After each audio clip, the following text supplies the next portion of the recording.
प्रभु श्री राम जी कहाँ पहुँचे थे कल? मिथिला धाम नगर भ्रमण के लिए निकले थे प्रभु श्री राम जी भैया लक्ष्मण जी के साथ में। नगर भ्रमण करके वापस आते हैं, संध्या का समय होता है, गुरुदेव के साथ संध्या वंदन करते हैं। तत्पश्चात गुरुदेव जाते हैं विश्राम करने के लिए और प्रभु श्री राम जी भैया लक्ष्मण जी गुरुदेव के चरण दबा रहे हैं। प्रभु श्री राम जी गुरुदेव के चरण दबा रहे हैं। गुरुदेव बार बार मना करते हैं कि बस कीजिए, अब जाइए, आप भी विश्राम कर लीजिए। प्रभु श्री राम जी जब विश्राम के लिए जाते हैं तब भैया लखनलाल उनके चरण दबा रहे हैं। देखिए सेवा कैसी हो रही है। पहले दोनों भाई गुरुदेव के चरण दबा रहे थे, उसके बाद अब भैया लखनलाल प्रभु श्री राम जी के चरण दबा रहे हैं। सुबह होती है, प्रभु ते पहले जगतपति जागे राम सुजान। सर्वप्रथम सोया कौन था? गुरुदेव, उसके बाद प्रभु श्री राम जी, उसके बाद भैया लखनलाल और सबसे पहले उठा कौन? सबसे पहले भैया लखनलाल, उसके बाद प्रभु श्री राम जी और फिर गुरुदेव जी। सुबह का समय होता है, प्रभु श्री राम जी गुरुदेव से आज्ञा मांगकर चलते कहाँ हैं? इस समय जानी गुरु आया सुपाई, लीन प्रसून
चले सरकार पहुंचते हैं पुष्प वाटिका और इधर उधर देख रहे हैं। क्यों?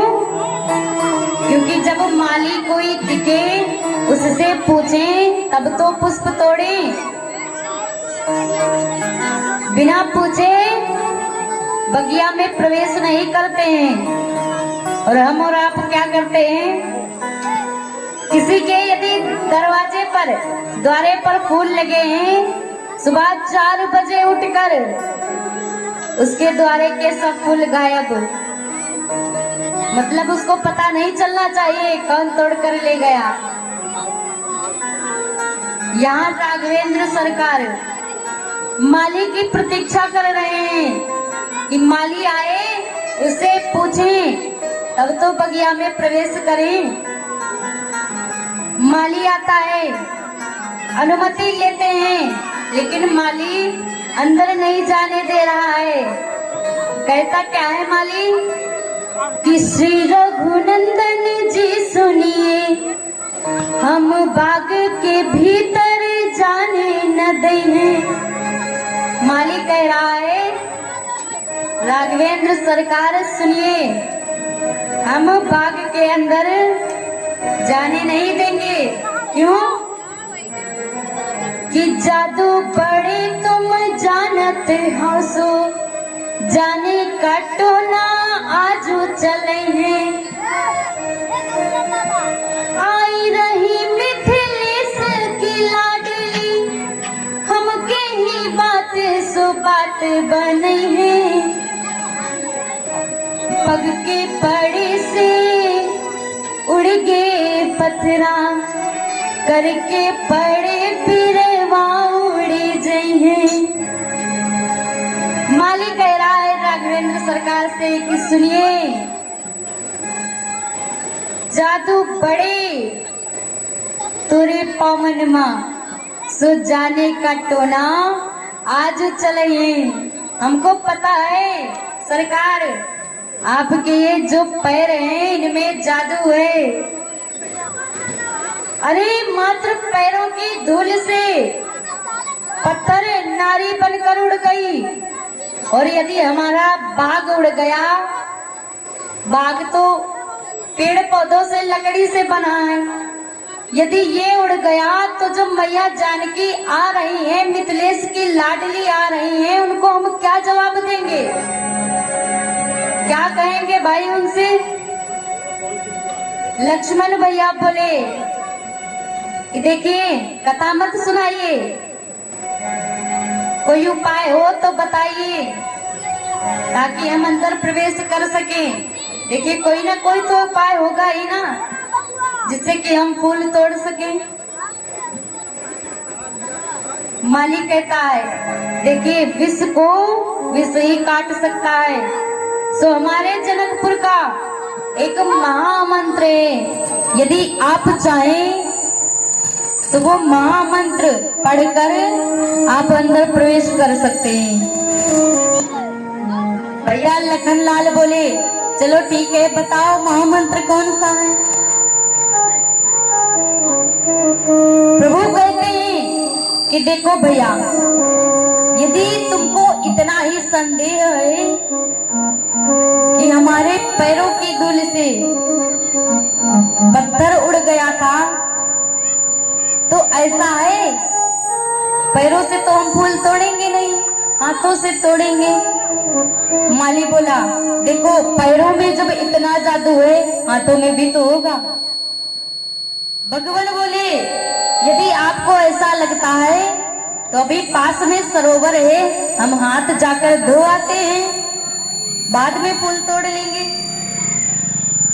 माली बोला कि नहीं नहीं, देखिए सरोवर है, उसकी जो सीढ़ियां हैं किस चीज की बनी है?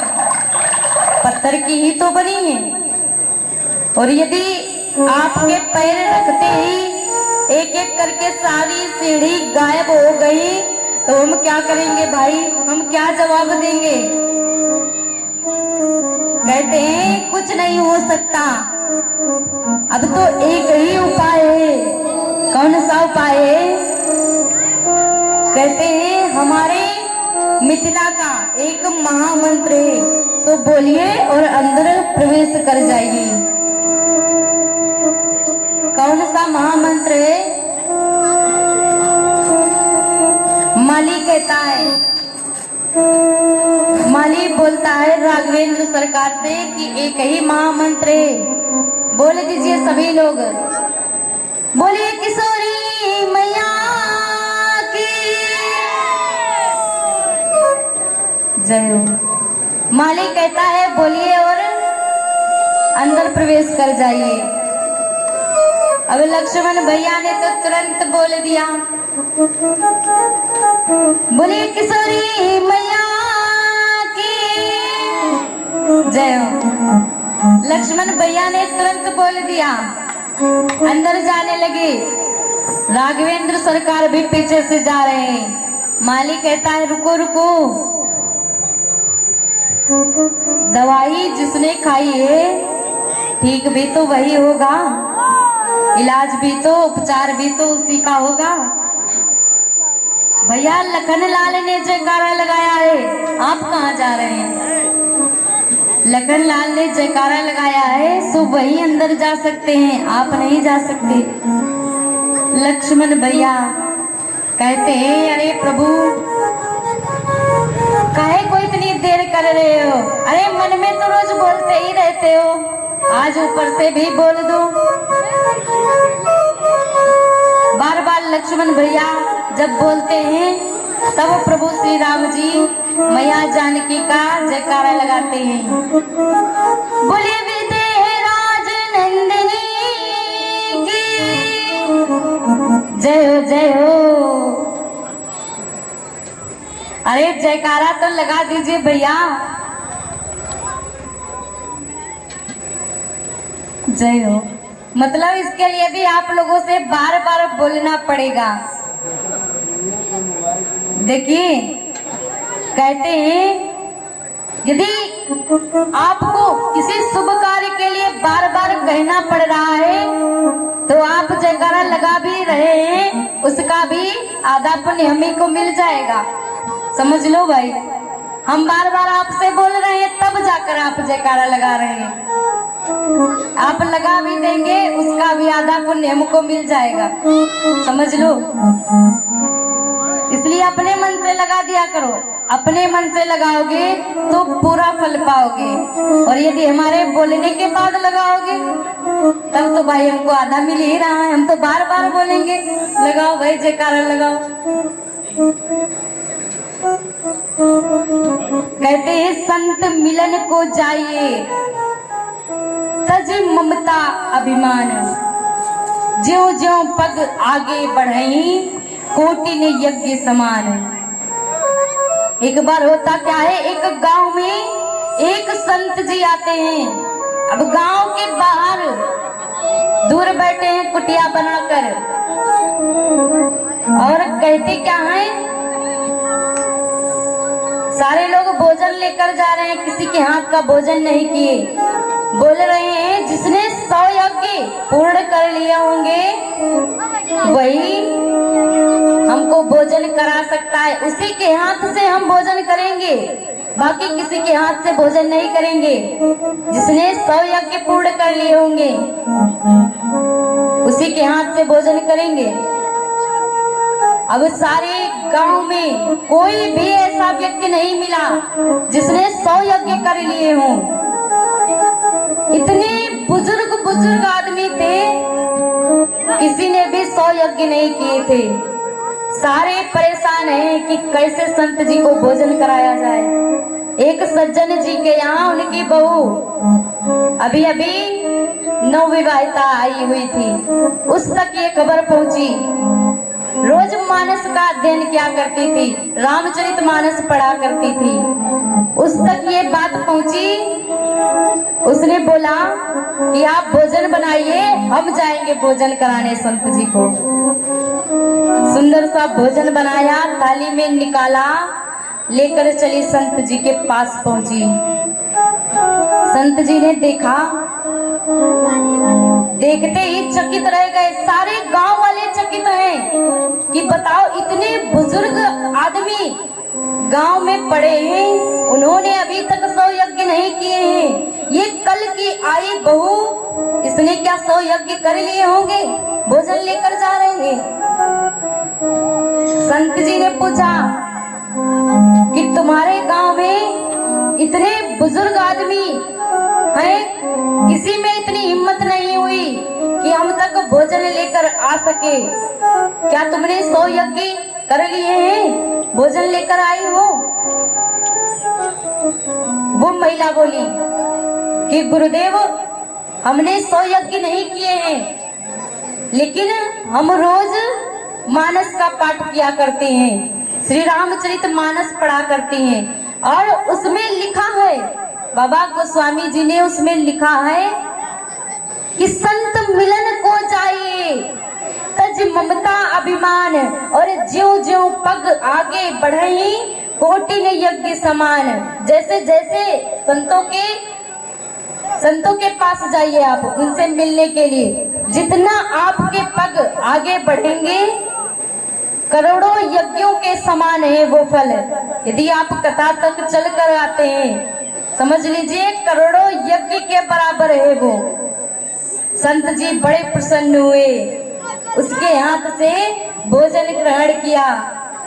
देखिए कितने बड़े बड़े बुजुर्ग आदमी थे लेकिन किसी को पता नहीं था।